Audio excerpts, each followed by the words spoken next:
한빛장로교의 김사무엘 목사입니다. 오늘은 시편 51편 1절에서 12절의 말씀을 가지고 죄책감에서 영혼의 자유로 하는 제목으로 은혜를 나누도록 하겠습니다.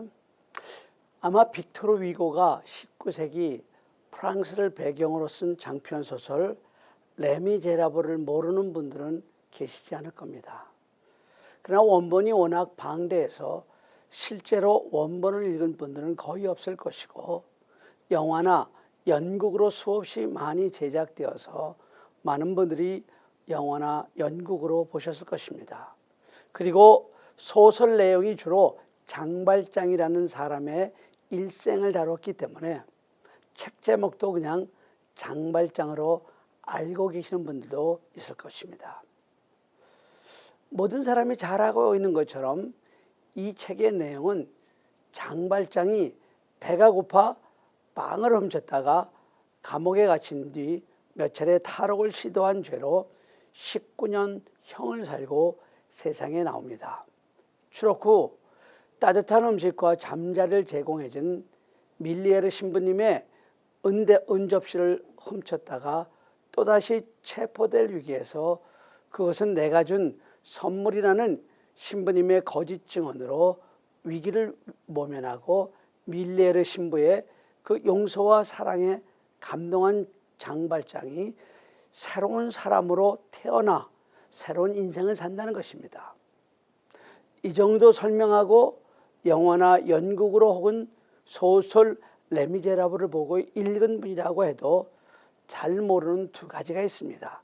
한 가지는 레미제라블이 프랑스어로 비참한 사람들이라는 의미라는 말과 이 레미제라블은 18세기 프랑스의 가난한 사람들의 비참한 모습을 다루었다는 것이고, 또 하나는 작가 빅토르 위고가 이야기하고자 했던 정말 비참한 사람은 장발장이 아닌 장발장을 집요하게 추적했던 사람 자베르 경감이야말로 정말 비참한 사람이었다는 사실입니다.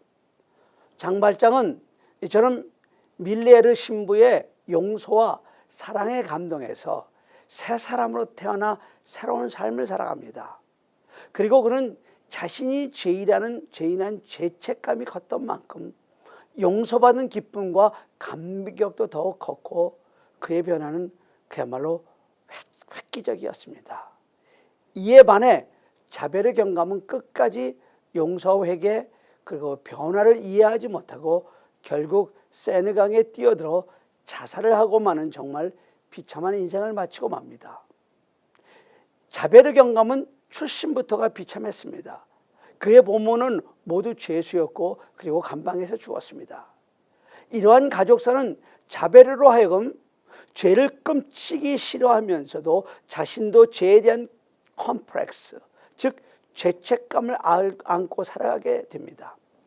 그는 자신의 죄책감을 저주하는 방편으로 자기가 경찰이라는 직업을 선택한 것입니다. 그리고 신분을 감추고 시장으로 선출된 장발장을 집요하게 추적합니다. 그러나 그는 장발장의 자비와 사랑 앞에서 자신의 정의의 원칙이 무너지자 심한 회의와 함께 세느강에 투신 자살하고 맙니다. 이 소설은 장발장이야말로 용서를 경험했고 용서할 줄 아는 영혼의 자유자였던 반면에 자베르 경감은 죄책감을 가지고 산다는 것이 얼마만큼 이 인간을 황폐시킬 수 있는가 하는 것을 보여주고 있습니다. 그래서 오늘은 미국 독립기념주의를 맞이하여 죄책감에서 영혼의 자유라는 제목으로 은혜를 나누도록 하겠습니다. 성경에서 가장 많이 나오는 단어 중에 하나가 바로 죄라는 단어입니다. 죄지은, 죄성 등 동사나 형용사 등 관련 단어를 제외하고도 순수한 명사형으로만도 구약의 346회, 신약의 127회, 도합 473회나 사용되고 있습니다. 이는 하나님이 얼마나 인간의 죄의 문제를 진지하고 중요하게 다루고 있는가 하는 것을 우리에게 보여주고 있습니다. 죄는 모든 저주의 통로가 됩니다. 죄는 인생의 조종간을 사탄에게만 내어주게 됩니다. 죄는 인간을 축복의 동산에서 쫓겨나게 만듭니다. 죄는 하나님을 비롯하여 모든 관계를 파괴해버리고 맙니다. 물론 예수님을 믿고 구원 얻은 후 죄를 짓게 되면 천국을 상실하게 되거나 하나님 아버지와의 그 자녀의 관계가 깨지는 것은 아닙니다. 그러나 세상에 살면서 친밀해야 할 아버지 하나님과의 교제를 상실하게 되어 죄책감에 시달려 황폐한 인생을 살게 되는 것입니다. 왜 예수님을 믿고도 그 삶에 기쁨이 없고 왜 평안이 없는지 아십니까? 삶에서의 그 죄책감이 해결되지 않기 때문입니다. 왜 예수님을 믿고도 조그만 문제가 생겨도 하나님이 나를 벌 주시는 것이라는 두려움에 시달리는지 아십니까? 삶에 있는 죄책감의 문제가 해결되지 않았기 때문입니다. 왜 툭하면 하나님이 나를 버리시지는 않을까 하는 두려움에 하나님의 은혜와 하나님과의 영광스러운 교제를 상실하는지 아십니까? 죄책감의 문제가 해결되지 않았기 때문입니다. 여러분, 복음을 믿는 우리는 이제 더 이상 죄책감 같은 데 시달리지 않아도 됩니다. 우리 주 예수 그리스도가 저 십자가 위에서 우리의 죄의 문제를 다 해결해 주셨습니다. 우리 주 예수 그리스도가 저 십자가 위에서 우리의 죄값을 다 치루어 주셨기 때문에 우리는 자유인이 된 것입니다. 그래서 우리 주님이 요한복음 8장에서 이렇게 말씀하신 것입니다. 아들이 너희를 자유케 하면 너희가 참으로 자유하리라. 사랑하는 성도 여러분, 우리의 상처, 우리의 허물, 우리의 죄까지도 가지고 십자가 앞으로 나오십시오. 그리고 그런 쓰레기 같은 것들을 십자가 밑에 던져버리십시오. 십자가 밑에 던져버리기만 하면 우리 죄를 사해 주시고 정말 먹보다도 더 검은 우리의 죄를 신눈보다 더이게 하실 것입니다. 하나님의 말씀 요한일서 1장 9절에 이렇게 말씀하십니다. 만일 우리가 우리 죄를 자백하면 저는 미쁘시고 의로우사 우리 죄를 사하시며 우리 모든 불의에서 우리를 깨끗게 하실 것이요. 여러분, 왜 회개를 주저하십니까? 왜 여러분 회개를 망설이십니까? 왜 여러분 회개를 머뭇거리십니까? 기독교 작가인 마크 트웨이는 회개를 머뭇거리고 있는 우리를 이렇게 비꼬고 있습니다. 회개가 신발을 신는 동안 죄는 세계를 한 바퀴 돈다. 회개를 내일로 미루지 말라는 것입니다. 내가 회개를 미루는 동안 죄는 지구를 또 한 바퀴 돌았습니다. 오늘 본문에는요, 부제가 붙어 있습니다. 어떻게 붙어 있냐면은 다윗의 시, 인도자를 따라 부르는 노래, 다윗이 밧세바와 동침한 후 선지자 나단이 그에게 왔을 때라 하는 부제가 붙어 있습니다. 그러니까 오늘 시편 51편은 다윗이 밧세바와 동침한 후 선지자 나단이 그에게 나와 그를 꾸짖을 때 한 회개입니다. 여러분, 우리가 아는 것처럼 다윗은 용맹한 사람입니다. 그가 아직 소년일 때 물맷돌 한 개로 블레셋 장군 골리앗을 넘어뜨린 참으로 용기 있는 사람이었습니다. 다윗은요, 시인이었습니다. 시편 150편 중에서 다윗의 시라고 직접 밝히고 있는 시편이나 다윗의 시라고 생각할 수 있는 시편이 전체의 절반에 가까운 73편이 됩니다. 그리고 그 시편 대부분에서 하나님을 향한 뜨거운 사랑을 그 마음으로 노래하고 있습니다. 다윗은 하나님을 뜨겁게 사랑했던 사람입니다. 또한 다윗은 이스라엘 민족을 가장 번영케 했던 위대한 왕이요 통치자로 이스라엘 민족 역사에서 가장 자랑스러운 성군으로 존경과 사랑을 한 몸에 받고 있는 사람입니다. 또한 다윗은 하나님을 사랑하고 평생을 성전에서 살기를 원했던 사람입니다. 그래서 그는 자신이 백향목 왕궁에 거하는 것이 너무너무 송구스러워서 하나님의 성전을 건축하려고 했던 위대한 왕입니다. 그런데 그런 다윗의 인생 최고의 절정의 순간이라고 할 수 있는 것은 아이러니컬하게도 그가 죄를 회개하는 그 순간이었다는 것입니다. 다윗이 하나님의 마음에 합한 이유도 그가 회개할 줄 알았던 사람이었기 때문입니다. 여러분, 그렇습니다. 한 인간의 절정은요, 그가 회개하고 하나님 앞으로 돌아오는 그 순간인 것을 우리는 알아야 합니다. 다윗이 어느 날 침상에서 낮잠을 자고 일어났을 때 왕궁 건너편에서 목욕을 하는 밧세바를 보고 자기 궁으로 데려다가 불륜의 관계를 맺고 말았습니다. 후에 들으니 밧세바가 임신까지 하였다는 것입니다. 그런데 다윗답지 않게 회개하지 못하고 오히려 자기 죄를 감추려는 생각에 더 큰 범죄를 저지르게 된 것입니다. 우리야 얼마나 충성스러운지 몰라요. 전쟁터에서 전쟁하는 우리아를 불러다가 어떻게 하든 그 안에 밧세바에게 들여보내서 자기의 불륜을 숨기려고 하지만 이 우직하고 충성스러운 우리아는요, 하나님의 법궤와 자기의 군병들이 전쟁터에 있는데 자기는 아내에게 들어갈 수 없다고 끝까지 아내에게 들어가지 않은 채 그냥 전쟁터로 떠나가 버립니다. 그래서 다윗은 군대 장관 요압에게 친서를 보내어 우리아를 최전방에 세워 죽게 하라는 명령을 보냅니다. 그것도 그런 편지를 우리아 편에 주어 보냅니다. 그러니 다윗이 얼마나 간악합니까? 그러니 요압이 그런 다윗을 없이 여길 수밖에 없지 않겠습니까? 우리가 다윗의 이야기를 읽어보면요, 다윗이 생전 두려워했던 사람이 딱 한 사람이 있었는데 그것이 요압임을 알 수가 있습니다. 자기가 왕인데 자기의 신복인 요압을 두려워한 것은 요압이 그런 자기의 치부까지 다 알고 있었던 것입니다. 우리아는 그렇게 죽었습니다. 다윗은 졸지에 하나님 앞에 간음죄와 살인죄를 같이 범하고 만 것입니다. 다윗은 우리아가 전사했다는 소식을 듣고는 밧세바를 데려다가 당당하게 자기 아내로 삼았습니다.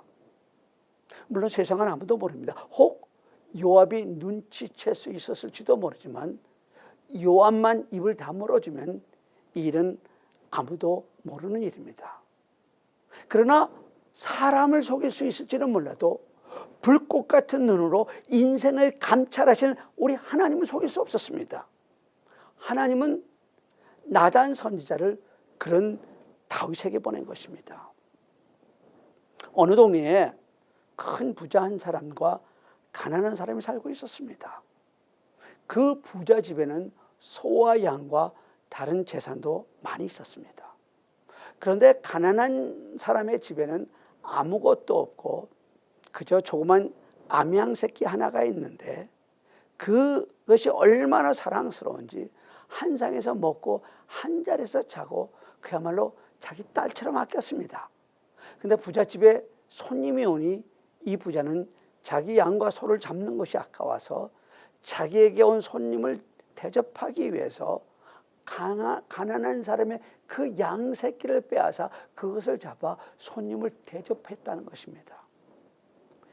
이 말을 듣고 있던 다윗이 본래 의의 없이 강한 사람 아닙니까? 그가 흥분해서 이렇게 얘기합니다.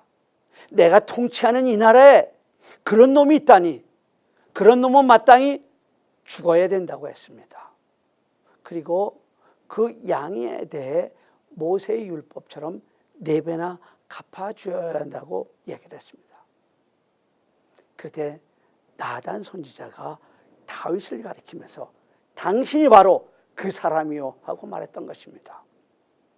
하나님이 본래 당신을 베들레헴에서 일으켜서 온 이스라엘 백성을 다스린 높은 지위에 지위에 올려놓았습니다. 하나님께서 당신에게 부귀를 주셨습니다. 또 많은 처첩을 주셨고, 그리고 영화를 주셨습니다. 왕이 무엇이든지 원하시기만 하면 아마 더 주셨을 것입니다.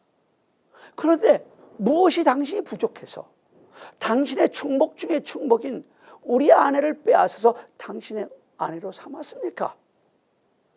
이 말을 들은 다윗은 곧 내가 하나님께 범죄하였노라 하면서 왕좌에서 내려와서 무릎을 꿇고 회개합니다.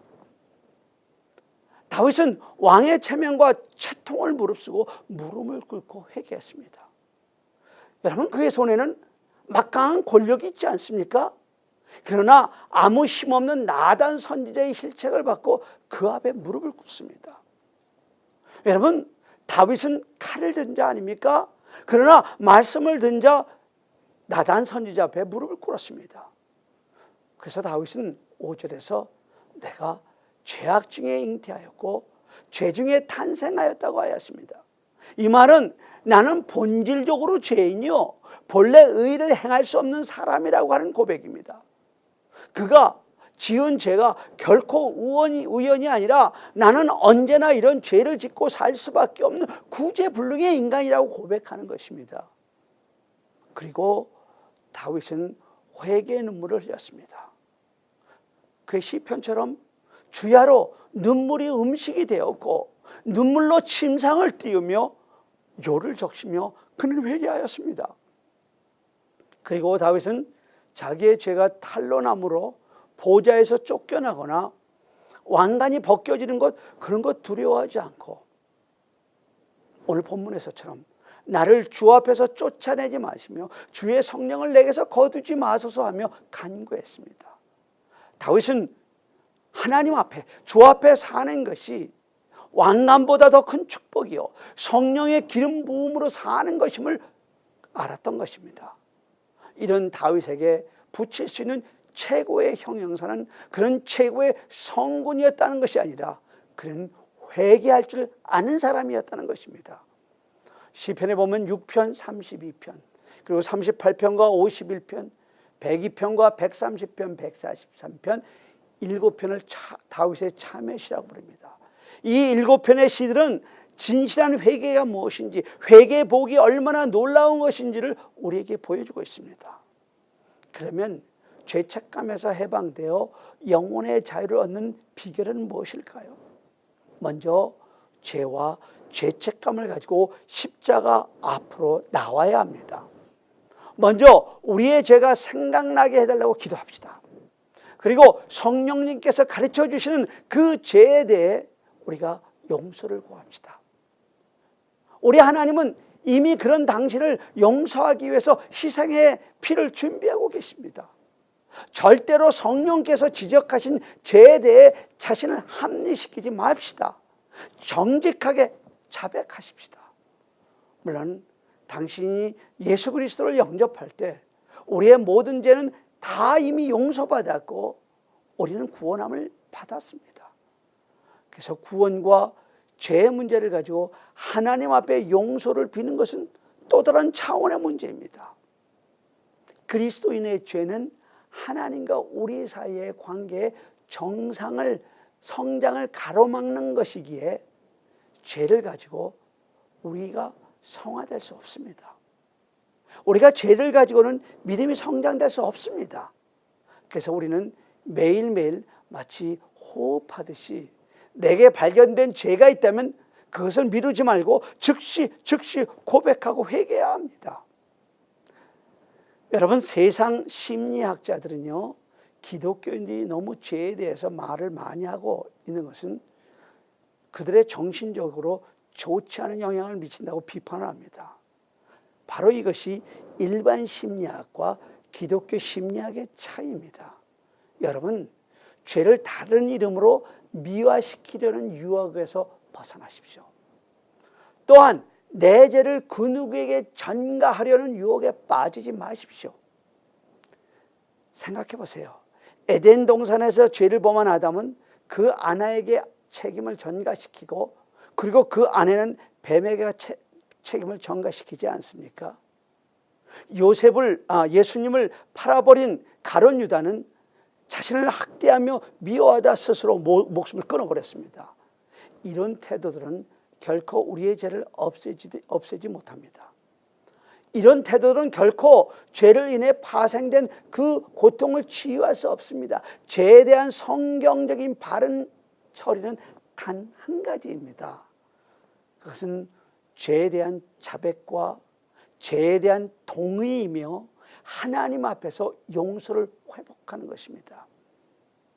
주 안에 있는 나에게 딴 근심이 있으랴 십자가 밑에 나아가 죄짐을 풀었네. 주님을 찬송하면서 할렐루야 할렐루야 내 앞길 멀고 험해도 나 주님만 따라가리. 죄책감에서 해방되고 영혼의 자유를 얻으려면 죄와 죄책감을 가지고 십자가 앞으로 나오는 것입니다. 두 번째로 주님은 우리가 자백한 죄를 깨끗이 용서해 주시겠다는 사실을 믿어야 합니다. 이사야서 1장 18절에서 여호와 하나님이 이렇게 우리를 초청하고 계십니다. 오라 우리가 서로 변론하자. 너희 죄가 주홍같이 들지라도 눈과 같이 희어질 것이요 진홍같이 붉을지라도 양털같이 되리라. 시편 103편 12절에서는 또 이렇게 말씀하십니다. 동이 서에서 먼 것 같이 우리 죄가를 우리에게서 멀리 옮기셨느니라. 할렐루야. 주님은 우리가 자백한 모든 죄를 흰눈보다 더 이도록 깨끗하게 씻어주십니다. 그런데 만약에 당신이 죄를 자백했는데도 죄책감이 사라지지 않는다고 한다면 그러면 예수 그리스도의 보혈로 그 죄책감을 대적하십시오. 죄책감은 우리 주 예수 그리스도의 십자가를 무용지물로 만듭니다. 죄책감에 붙들려 사는 것은 하나님의 약속을 믿지 않는 무서운 죄를 범하는 것입니다. 하나님의 말씀 히브리서 10장 17절에서는 이렇게 선언하고 계십니다. 저희 죄와 저희 불법을 내가 다시는 기억지 아니하시리라.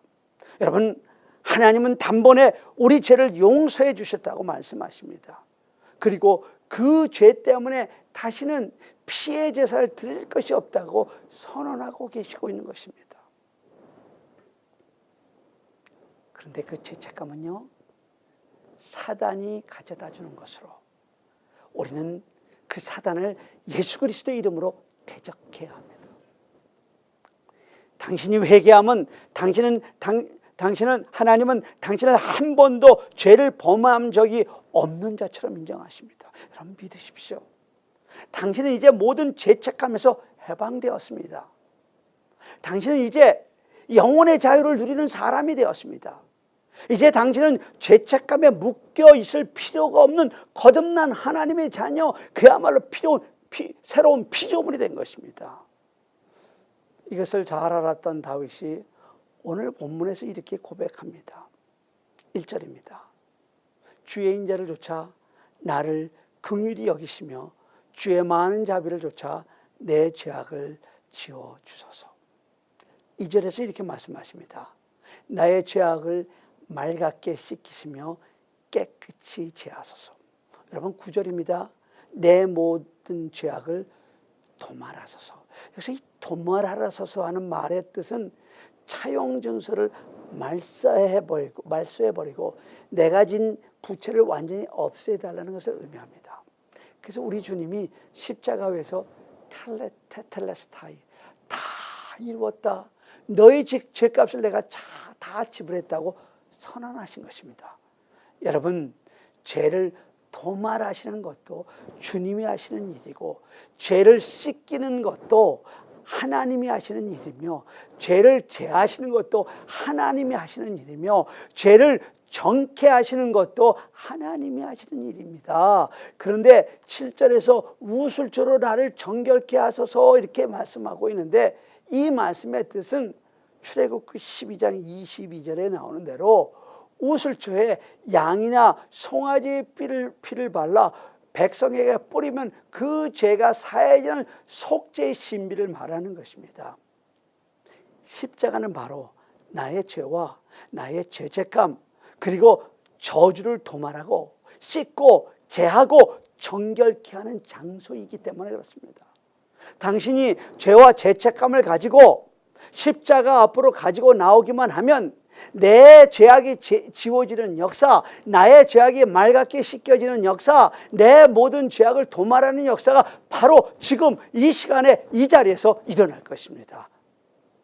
마지막 세 번째로, 하나님은 우리에게 주의 구원의 즐거움을 회복시켜 주시고 우리에게 자원하는 심령을 주사 우리를 붙들어 주십니다. 12절을 제가 읽겠습니다. 주의 구원의 즐거움을 내게 회복시켜 주시고 자원하는 심령으로 나를 붙드소서. 우리 기독교는요, 그냥 비워버리는 것으로 끝난 종교가 아닙니다. 새로운 은혜로 채워지는 종교입니다. 우리 기독교는요, 맡겨버림으로 끝나는 종교가 아니라 새로운 복을 받는 종교입니다. 우리는 비록 쓰레기 같은 죄와 죄책감을 십자가로 가지고 나와 던져버리지만 하나님께서는 우리에게 자원하는 심령, 히브리 원어로 이 자원하는 심령을 르하르 너비다 그랬는데요, 이것은 영혼의 자유를 주신다는 의미입니다. 그래서 우리를 더 이상 넘어지지 않도록 붙잡아 주십니다. 여러분, 다윗의 고백처럼 영혼의 자유는 오직 주께만 있습니다. 아버지 집에만 있습니다. 영혼의 자유는 죄책감의 문제가 해결될 때 주어지는 성령의 선물입니다. 그런데 영혼의 자유를 누리는 사람들이 가진 권세가 또 있습니다. 그것은 땅에서 무엇인지 풀면 하늘에서 풀리는 권세인 것입니다.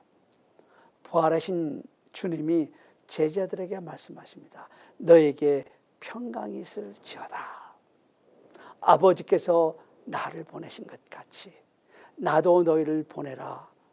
숨을 내쉬며 가라사대 성령을 받으라. 너희가 누구의 죄든지 사하면 사여질 것이요 누구의 죄든지 그대로 두면 그대로 있으리라. 요한복음 20장 21절에서 23절의 말씀입니다. 여러분, 이 얼마나 놀라운 권세입니까? 그런데 죄의 용서를 받은 우리도 우리에게 죄 지은 자를 용서해야 합니다. 우리야말로 1만 달란트 빚진 자로 영원히 죽을 수밖에 없었던 그런 사람들이 아닙니까? 그런 우리가 100대라는 빚진 내 형제를 용서하지 못한다면 우리 지금 우리를 불쌍히 여기시겠습니까? 우리는 입버릇처럼 하는 그 기도, 우리가 우리에게 죄진 자를 사하여 준 것 같이 우리 죄를 사하여 주옵소서 하는 그 기도를 우리의 삶에서 실천해야 합니다. 여러분, 다시 한번 말씀드립니다. 구원받은 우리는 더 이상 죄인이 아닙니다. 구속받은 우리야말로 이 세상의 사제입니다. 이 세상의 교황입니다. 왜 죄를 들고 나와 똑같은 죄인에게로 나갑니까? 십자가 앞으로 나오십시오. 그리고 사탄이 우리의 과거의 죄를 들먹이며 우리를 위협할 때 이렇게 선언하십시오. 사탄아, 물러가라. 우리 주 예수 그리스도의 십자가 위에서 내 죄는 이미 사해졌고 내 영혼은 자유를 얻었노라. 여러분, 이제 더 이상 죄책감에 헤매지 말고 그 어떤 상황 가운데서든지 그 어떤 곳에서든지 나는 자유로운 영혼이라고 당당하게 선포하십시오. 고린도후서 12장 7절에서 10절, 세상을 살다 보면 모든 사람이 약해질 때가 많습니다. 갑자기 생활 형편이 어려워져 경제적으로 약해집니다. 사랑하는 성도 여러분, 여러분이 죄와 죄책감을 가지고 주님 앞으로 나오십시오. 그리고 그 죄와 죄책감을 십자가 앞에 던져버리십시오. 우리 주님께서는 여러분에게 평강을 주실 줄로 믿습니다. 우리 다 같이 기도드리시겠습니다.